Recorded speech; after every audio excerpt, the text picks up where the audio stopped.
दिनांक 26 डिसेंबर रोजी नाशिक येथील चैन स्नॅचिंग करणाऱ्या विधी संघर्षित बालकांकडून एकूण 8 गुन्हे उघडकीस आणण्यात उपनगर पोलिसांना अखेर यश आलंय। याबद्दल सविस्तर वृत्त असं की उपनगर पोलीस स्टेशन तसेच नाशिक शहर परिसरातील बऱ्याच नागरिकांनी पोलीस स्टेशन येथे चैन स्नॅचिंगच्या तक्रारी दाखल केल्या होत्या।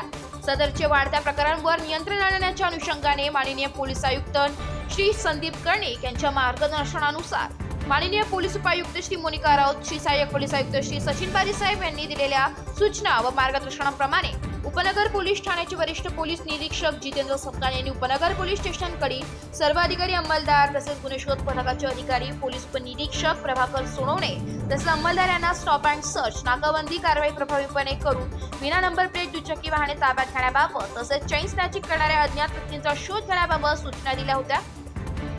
त्या पार्श्वभूमीवर दिनांक 26 डिसेंबर रोजी उपनगर पोलीस स्टेशनचे वरिष्ठ पोलीस निरीक्षक जितेंद्र सपकाळ हे स्वतः गुन्हेशोध पथकाचे पोलीस उपनिरीक्षक प्रभाकर सोनवणे, पोलीस हवालदार इम्रान शेख, पोलीस शिपाई सूरज गवळी, पोलीस शिपाई सौरभ लोंढे, पोलीस शिपाई जयंत शिंदे, पोलीस शिपाई अनिल शिंदे, पोलीस शिपाई सुनील गायकवाड असे सकाळी डीजीपी नगर येथे नाकाबंदी करीत असताना एका विना क्रमांकाची पल्सर मोटरसायकल वर 2 इसम भरधाव वेगात येताना दिसल्याने मोटरसायकल स्वार यांना अडविले असता त्यांना त्यांच्या ताब्यात असलेल्या मोटरसायकल बाबत खुलासा करता येत नसल्याने त्यांना उपनगर पोलीस स्टेशन येथे आणून अधिक विचारपूस करता त्यांनी सदर मोटरसायकल सातपूर परिसरातून दिनांक 11 डिसेंबर रोजी चोरी केली असल्याबाबतची कबुली दिली आहे। त्याबाबत सातपूर पोलीस स्टेशनकडे माहिती घेता तिथे सदर मोटरसायकल चोरीबाबत गुन्हा उघडकीस आलाय।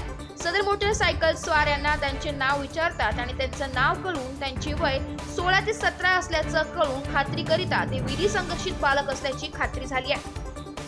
दिनांक 12/12/2024 रोजी म्हसरूळ पोलीस स्टेशन येथे झालेल्या चैन स्नॅचिंग फुटेज मधील मोटरसायकल व मोटरसायकल स्वारांचे वर्णन हुबेहूब जुळत असल्याने त्यांच्याकडे चैन स्नॅचिंग बाबत विचारपूस केली असता त्यांनी म्हसरूळ पोलीस स्टेशन हद्दीत दिनांक 12 डिसेंबर रोजी चैन स्नॅचिंग केले असल्याची कबुली देखील दिली आहे। त्या अनुषंगाने त्यांच्याकडे सखोल विचारपूस करता त्यांनी उपनगर पोलीस स्टेशन येथे देखील 6 वेळा चैन स्नॅचिंग केली असल्याचं सांगितलंय।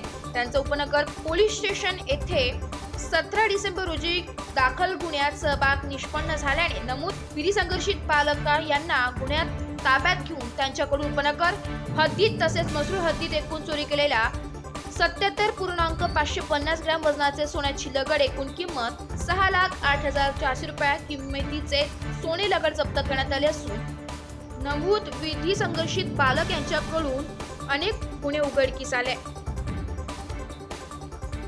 वाढत्या चेन स्नॅचिंगच्या आणि मोटर व्हेकल थेफ्टच्या गुन्ह्याच्या अनुषंगाने माननीय पोलीस आयुक्त श्री संदीप कर्णिक सर यांच्या मार्गदर्शनाखाली स्टॉप अँड सर्चच्या कारवाया आणि नाकाबंदीच्या कारवाया या ठिकाणी सुरू झाल्या होत्या।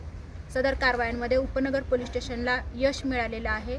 नाकाबंदी दरम्यान त्यांना या ठिकाणी एक विदाऊट नंबर प्लेटची गाडी मिळाली होती आणि ती गाडी या ठिकाणी चेक करत असताना सदर गाडी चालवणारे 2 इसम हे संशयितरित्या या ठिकाणी दिसून आल्यामुळे त्यांच्याकडे अधिक चौकशी केली असता सदर गाडी ही गुन्ह्यातली असल्याचं या ठिकाणी डिटेक्ट झालेलं आहे। त्या अनुषंगाने सातपूर पोलीस स्टेशन या ठिकाणचा गुन्हा ओपन झालेला आहे आणि सदर जे आरोपी होते विधी संघर्षग्रस्त बालक या ठिकाणी आहेत त्यांच्याकडे पुढील चौकशी केली असता त्यांनी चेन स्नॅचिंगचे गुन्हे देखील केलेले असल्याची कबुली दिलेली आहे।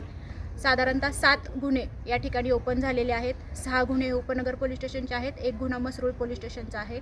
अशा पद्धतीने जवळजवळ 77 ग्रॅम सोनं या ठिकाणी रिकवर झालेलं आहे आणि या सर्वांची किंमत ही साधारणतः 7,18,000 रुपये या ठिकाणी आहे। त्यापैकी सोने हे 6,08,000 रुपयाचं सोनं या ठिकाणी जप्त झालेलं आहे।